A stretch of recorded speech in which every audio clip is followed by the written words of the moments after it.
And the title of this mini podcast is More Happy Accidents. It's an accepted and indisputable fact of life that we are creatures of habit. The question is, what is a habit? A habit is an automatic pattern of thinking or behavior that we weren't born with, but were conditioned into. Most of that conditioning happened without our permission. As an example, I used to ask this question in seminars to illustrate the early learning of patterns.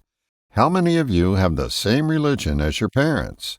Many people responded they did. So my next question was, did they ask your permission? The point is, you learn many of your beliefs, which are patterns, by osmosis and by accident. If your patterns and beliefs are working for you, consider it a happy accident. If they're not, you're probably crashing into your fair share of difficulties. Patterns are purposeful. That means they were formed for a purpose. You may have since outgrown that purpose, but the pattern never got updated. Think of an older adult, perhaps you, who still wears the same fatty clothes or hairdo that were popular in high school. Maybe your purpose for adopting those fads back then was to be one of the cool kids. Now you no longer find it important to keep up with the maddening crowd, but your dated hairstyle or fashion patterns are stuck in the past. We may have other patterns that are more limiting than our youthful, sometimes laughable choices. These other counterproductive patterns are getting in our way. So, how do we get out of our own way?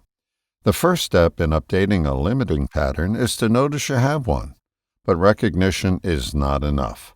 To outgrow it, we have to interrupt it every time we recognize it running. Interrupting a pattern while it's running is putting a wedge between stimulus and reaction. It's in that space between those two that new patterns emerge. Creating that space causes growth and new learning to happen. Consistent interruption of these patterns results in lasting results. Updating patterns won't happen by accident. It'll take recognition and interruption, and by doing so, you'll be living your life on purpose and experience more happy accidents. All the best, John.